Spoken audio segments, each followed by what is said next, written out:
Eh, Ahora, estos dos temas que se manejaron ahora, pues están íntimamente relacionados, porque los que nos habló Oscar, fue que uno de los temas que afecta el desarrollo de los niños, pues es el tema de la pobreza, uno de los agravantes, aunque hay un énfasis en el tema de la negligencia.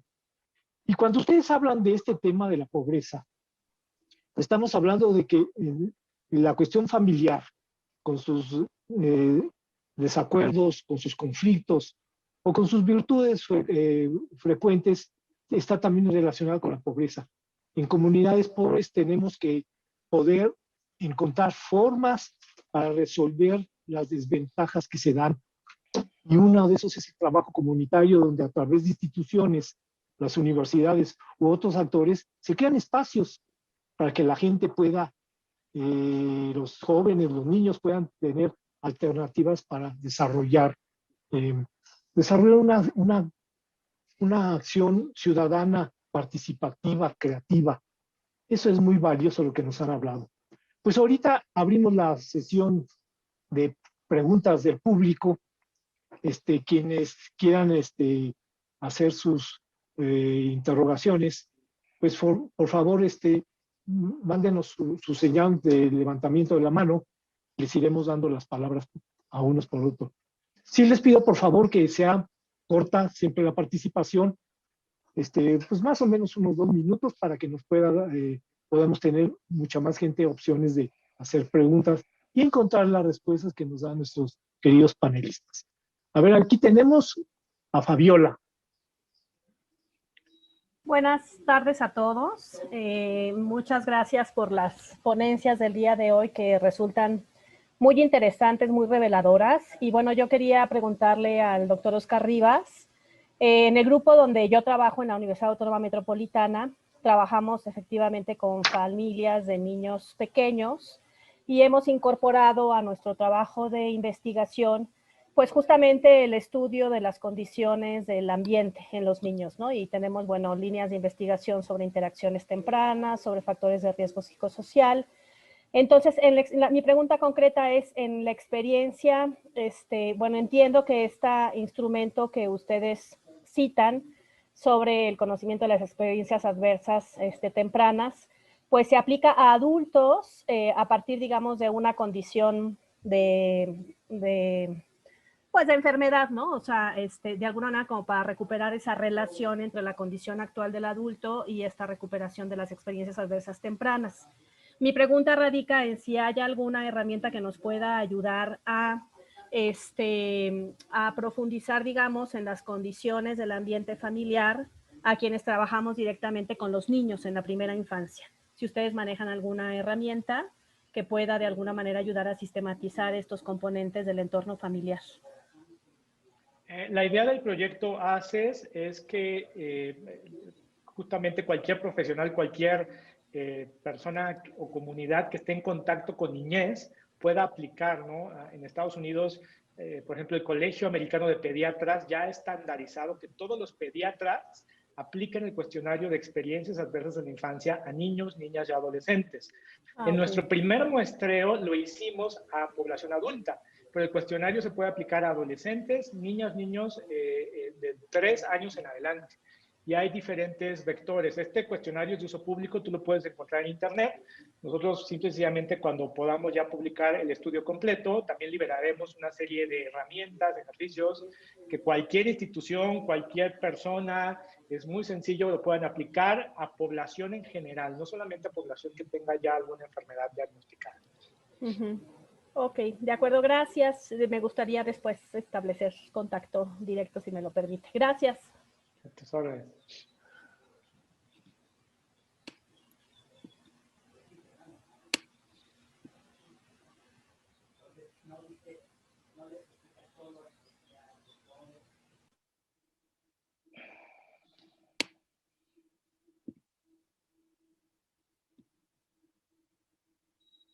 Fer, creo que tienes tu micrófono muteado. En mute. Claro. Gracias, auxiliar del coordinador, Oscar. Muchas gracias. Oye, Rodolfo, necesitas poner tu micrófono que no se oye. Ok. Gracias. Perdóname, Fernando. Bueno, lo primero, felicitarte, Fernando, por el evento que se viene organizando, los ponentes extraordinarios. Oscar, me has ayudado mucho a poder comprender desde una perspectiva mucho más amplia lo que vengo estudiando. Te agradecería nada más si por favor nos podrías compartir los estudios que vienes trabajando, dónde se han publicado, sobre todo detalles del instrumento para poder de repente aplicarlo en otros países. Yo vivo en Perú. Y una pregunta así con respecto a la otra ponencia, también felicitar a María y a Gabriela por una inquietud de mi investigación. Yo abordo el tema de la violencia. Gabriela mencionó en un momento este triángulo de la violencia de Galtung, ¿verdad? Y en un momento se habló acerca de esta violencia cultural, que es una violencia no tan visible. Comparto completamente esta postura, pero quisiera, por favor, si nos podrías profundizar un poquito sobre la evidencia, no sé si empírica o teórica, que nos ayude a comprender este tipo de violencia cultural, sobre todo la violencia cultural contra la mujer. Pregunto esto porque muchas veces hay como que ideas, ¿no? Que están ahí divagando, pero no sé si sobre esto hay algún tipo de sustento como para poder realmente afirmar que estamos ante este tipo de violencia. Muchas gracias.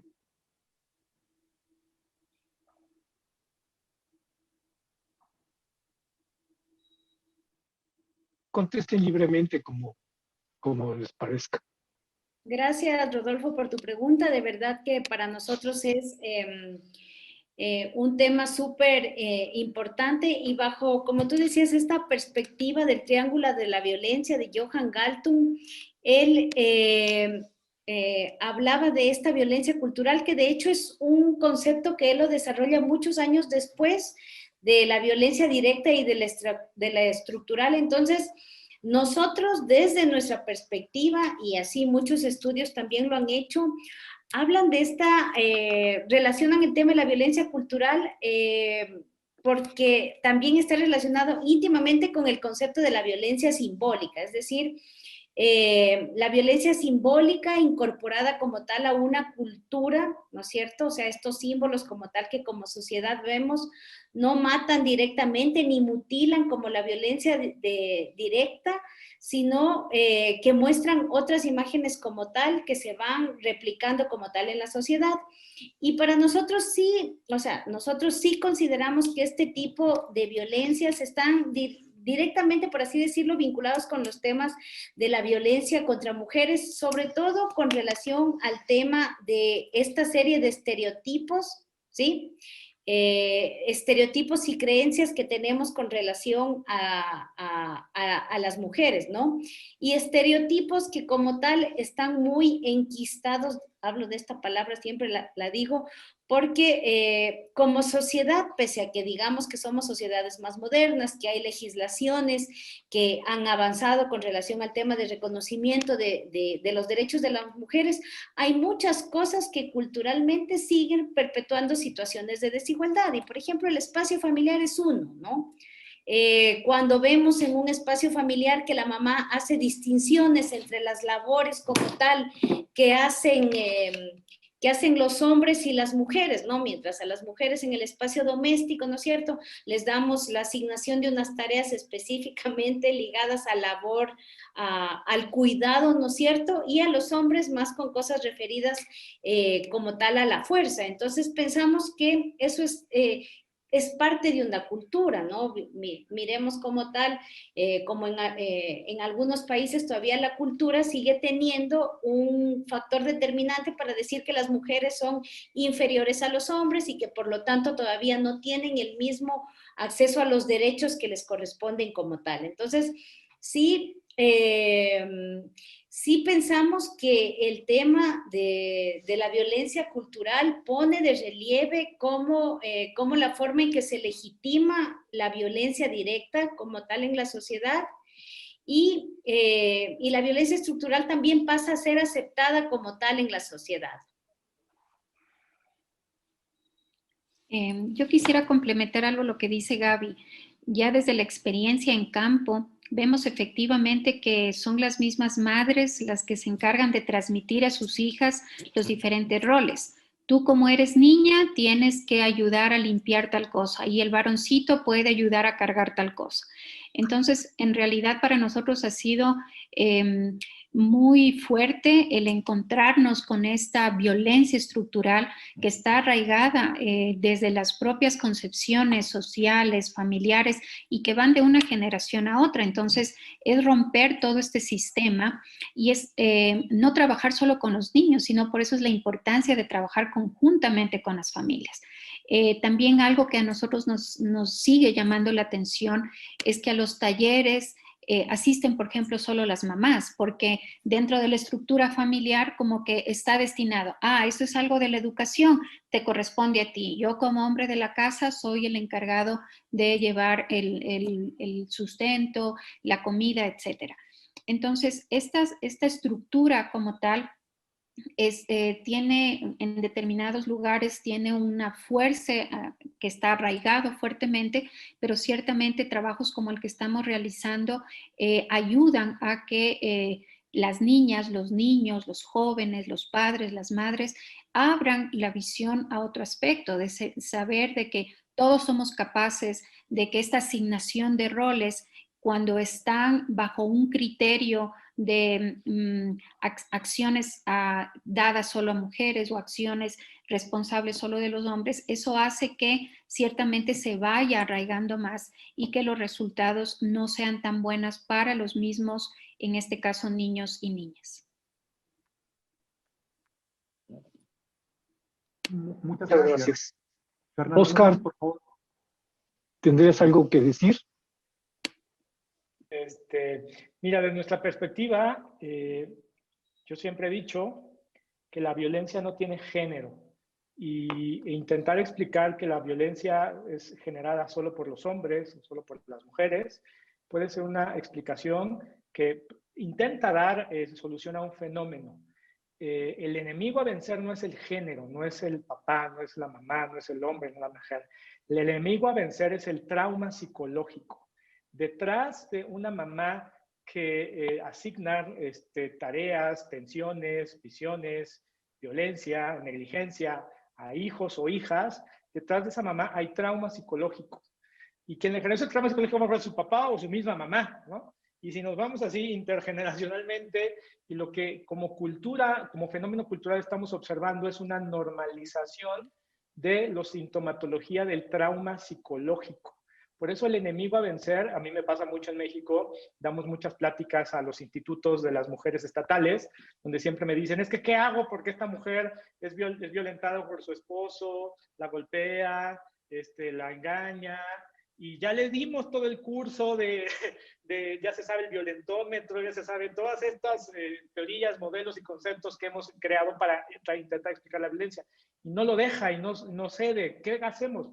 De fondo, yo le digo, es que de fondo el enemigo ni es el hombre, ni es la ideología, ni es inclusive el de digas lo que le digas, no va a poder solucionar eso, porque el problema es más profundo.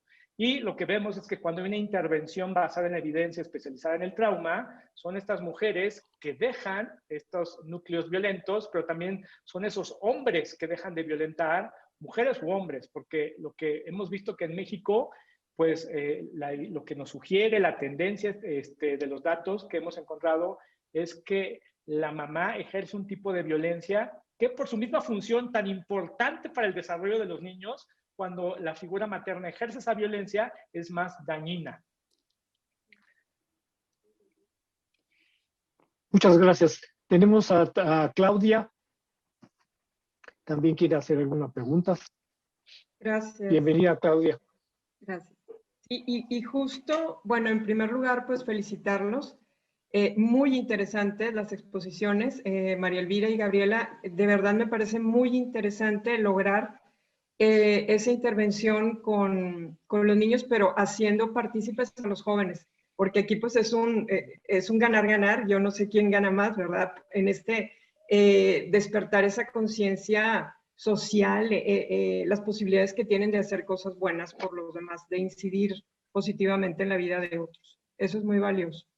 Y respecto a lo que nos compartías, Oscar, a mí me llamó mucho la atención el término, porque creo que no se ha considerado, tal como decía, la negligencia emocional, precisamente por lo difícil que es medirla, ¿no? O ver el impacto. Y justo estamos nosotros viendo o falta como una concientización hacia los padres de que su intervención activa e intencionada es determinante para el futuro de sus hijos.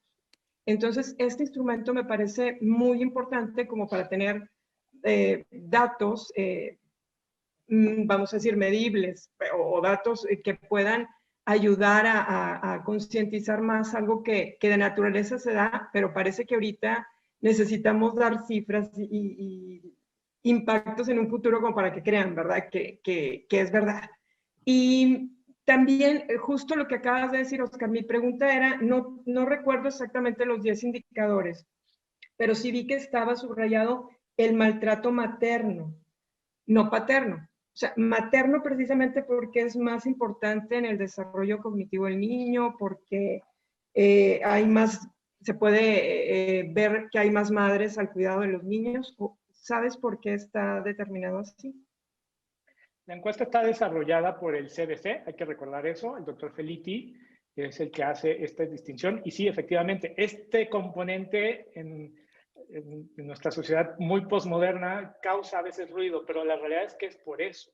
Porque sobre todo en las primeras etapas del desarrollo evolutivo del niño, el componente neurobiológico materno de regulación del sistema nervioso al bebé, del sistema límbico y cognitivo, va a ser tan importante por parte de la mamá, de la cuidadora materna, que solo ella tiene esa capacidad, que cuando existe, vamos a ver un desarrollo en salud mental muy sano, pero cuando no existe, vamos a ver una deficiencia. Es muy común, por ejemplo, la gente dice, es que pasó esto cuando el niño tenía 1 mes de edad, el niño no se va a acordar. Creemos que el trauma tiene que ver con la capacidad de poder acordarse. Hoy sabemos que eso es mentira. Existe la capacidad inclusive del trauma preverbal que se puede gestar dentro del ambiente intrauterino, ¿no? Eso es lo que más va a definir mucho lo que hoy tenemos conceptualizado como personalidad, ¿no? Porque hoy decimos, por ejemplo, es que el niño busca mucho a su papá para que le dé un abrazo, pero el papá dice, no, es que yo soy muy seco, ¿no? Yo soy de personalidad muy flemática, muy aislado, muy tímido. En realidad, eso ni siquiera tiene sustento ya neurobiológico, ¿no? Porque lo más probable que pudo haber pasado es que algo pasó en el ambiente intrauterino de ese papá que gestó este tipo de respuestas psicobiosociales, ¿no? Entonces, es toda una serie de componentes que viene a modificar lo que hemos entendido, ¿no? Lo veo mucho también con las mamás que le dicen a los bebés, oye, cuando el niño llore, es que el niño te está manipulando para que lo calmes, ¿no? Esto es muy común que lo escucho, es muy común. La realidad es que el bebé a esa edad no tiene la estructura cerebral que manejaría lo que nosotros le conocemos como manipulación. Al contrario, hay una área de su cerebro, que es el tallo cerebral, que necesita el contacto, la intervención de un cuidador, idealmente materno, para que tranquilice. Por eso vamos a ver mucho que cuando el cuidado es agresivo, cuando es negligente, que no existe, o cuando es la mamá es, no sé, muy neurótica, alcohólica, depresiva, ese cuidado va a comenzar a ser pues muy dañino para ese niño. Por eso es ese énfasis. Y lo segundo también lo viste, es un amplio sector de la población que tiene una estructura familiar monoparental solo con mamá.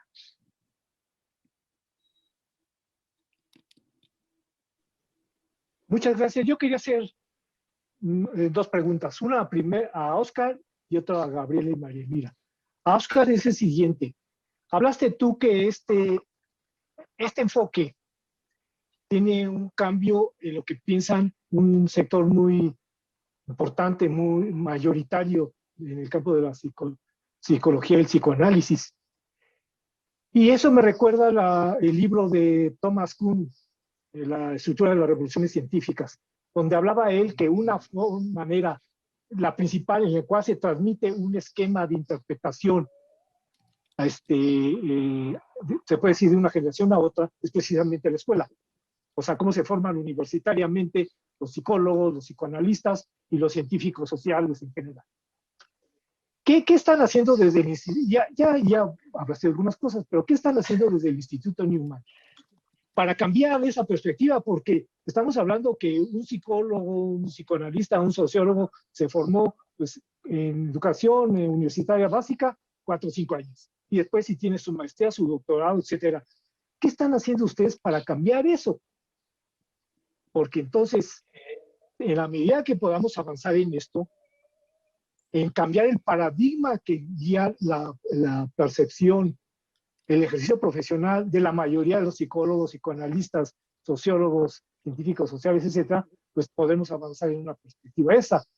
Pero si nos movemos en el paradigma anterior al desarrollo de las neurociencias, pues estaremos bastante atrasados con respecto al conocimiento. Eso no significa que ahora debemos de pasar a un paradigma en el cual todo es neurológico, todo que quedó una impronta en el aparato, en el sistema, en el cerebro, etcétera, no, tampoco, pero que es una realidad fundamental lo que señalaste, pues, ¿qué están haciendo ustedes en ese aspecto?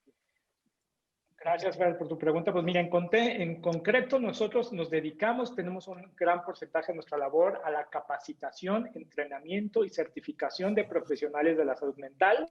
En el último año hemos podido entrenar a más de 1,400 psicoterapeutas de 8 países de Latinoamérica y que justamente es lo que hemos encontrado. De 10 terapeutas que vienen inclusive de las formaciones más vanguardistas, que sería la corriente cognitivo-conductual, ¿no? Algunos que inclusive dicen que son neuropsicólogos, paidopsiquiatras, terapeutas personalistas. De 10, 0 sabían este tema de la negligencia emocional. Y es como de las cosas que más les impacta, ¿no? Es el estudio, a partir de ahora, un poco de la psicotraumatología, ¿no? Que como a mí me gusta decirlo nosotros somos agnósticos de todas las corrientes psicológicas, porque existen muchas, y en realidad nosotros creamos una base, ¿no? Para integrar, porque la psicología moderna solo trabaja con la última capa del cerebro, que se llama la corteza prefrontal, ¿no? Y lo que más le asombra a los psicólogos conocer es que ahora para tratar el trauma, lo que menos necesitamos es que el paciente hable, nos diga, nos cuente, resignifique, acepte, haga compromisos, que es un nivel de trabajo bio-neuro-psicológico. Es la integración de estos 3 elementos de la conducta del ser humano. Muchas gracias. Y para María Elvira y Gabriela, el trabajo en ambientes populares tiene y en ambientes populares marginales, o sea, de los más pobres, pues tenemos una diferencia radical en lo que pasa en ambientes populares de mejores estratos, clase media, etcétera, que es que en los ambientes marginales no se cuenta con espacios generalmente dentro del hogar para generar conductas educativas diferentes, alternativas. No se cuenta. O sea, son espacios que tienen un cuarto, 2, etcétera, pero no se cuenta. Menos en ambientes rurales sí, porque está el patio que puede ser muy grande, pero en ambientes urbanos es prácticamente inexistente. Entonces, aquí, cuando trabaja uno programas de muchos tipos, entre otros los que ustedes manejan, se vuelve fundamental el ambiente fuera del hogar, o sea, que existan espacios de centros comunitarios en las escuelas, en las parroquias, para poder generar las dinámicas comunitarias que se necesitan para generar los procesos de cambio y mejoramiento. ¿Cómo trabajan ustedes esa parte? Ya señalaron un aspecto que es fundamental, el apoyo del párroco o de la parroquia, la iglesia, la comunidad. Pero ustedes tienen también alguna estrategia para fomentar que haya el mayor desarrollo desde las políticas de los estados de ambientes comunitarios construidos, lugares donde se pueda reunir la gente a aprender, a tener sus reuniones, a intercambiar, y no nada más la parroquia, o la escuela. Las escuelas están, ¿cómo se busca que se abran sus espacios, actividades no escolares, no programadas por ellos? ¿Cómo manejan eso que es tan fundamental en ambientes marginales? Bueno, una excelente pregunta y compleja a su vez. En realidad, de la experiencia que tenemos en este sector de Tierras Coloradas, la misma comunidad se ha encargado de buscar sus propios espacios. Si bien es un barrio que está en un cinturón urbano marginal, pero está muy cercano al área rural también. Entonces, muchos de estos niños van y en 15 minutos están cuidando las vacas de sus abuelos, están en contacto con animales de granja y es un espacio interesante para ellos. En el mismo barrio también hemos determinado hay canchas de uso múltiple que generalmente son utilizadas los fines de semana para actividades deportivas, bailoterapia para las mamás especialmente. Hay grupos que se han conformado equipos de fútbol, de básquet. Hay actividades lúdicas, pero no son suficientes, eso es cierto. En este barrio, especialmente en el que trabajamos, están más de 5,000 familias y por lo tanto queda muy corto una sola cancha de uso múltiple para la cantidad de familias que hay ahí. Entonces, ciertamente es necesario el trabajo conjunto, en este caso con el municipio, que han tenido iniciativas, pero que ciertamente se han centrado más en atender cómo solucionar, como que tengan los elementos básicos, el agua potable, un buen acceso, transporte, etc. Yo creo que es necesario potenciar estos espacios públicos, estos espacios donde sean de libre esparcimiento para niños y para jóvenes, porque ciertamente dan buenos resultados. Nosotros tuvimos la oportunidad el año anterior, creo que fue Gaby, que dimos un curso vacacional fuera de este proyecto. En este curso vacacional, en un sector del mismo barrio, en la casa comunal, trabajamos actividades lúdicas, recreativas con los niños.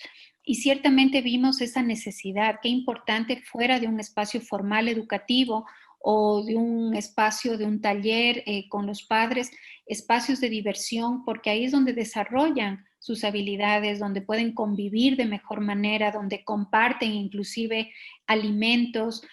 Nosotros con los talleres de padres también nos hemos visto muy satisfechas porque llevamos a veces un café, pero recibimos de ellas un pan hecho por la abuelita o recibimos cariño de los padres, preocupadas por nuestra salud, por nuestra seguridad. Entonces, vemos que estamos complementando porque no hemos llegado a imponer, no hemos llegado a decir, bueno, es que ustedes como están haciendo mal, tienen que, con nuestra capacitación y nuestro apoyo, van a mejorar. Hemos ido poco a poco ganándonos la confianza de estos grupos y ciertamente vemos que estos espacios informales no solamente sirve para ellos, sino para nosotros también para poder entender y comprender esa dinámica social. Y claro, falta muchos espacios más. Ahora, pues, post pandemia, vamos a ver cómo logramos rescatar ciertos espacios, porque vemos estas ganas de, especialmente los niños, cuando ahora nos vemos por Zoom, esas caritas de felicidad, a los tiempos, profe, a los tiempos, Lice, ¿cuándo vienen? Queremos darles un abrazo. Vemos que hace falta no solamente que nos identifiquen como quienes van a dar un taller, un curso, o somos parte o el nexo con la escuela formal. Entonces, ciertamente el trabajo social es enriquecedor, en otras veces no toda la gente lo entiende, es del día a día. ciertamente estas comunidades se han visto afectadas porque han ido otros colectivos a levantar información, a sacar datos y nunca más regresan. Entonces, este es el miedo de la gente, ¿no? Que sean solamente tipo conejillo de indias donde quieren sacar información con fines investigativos o con fines políticos, sociales, pero ciertamente el trabajo, si bien es pequeño frente a grandes necesidades, pero vemos que en lo poco que hemos colaborado, la gente se siente satisfecha y de hecho la apertura que les han dado a los jóvenes, a los voluntarios, es un gran termómetro de que efectivamente ellos necesitan este tipo de espacios. Muchas gracias. Tenemos una última pregunta de César Torres.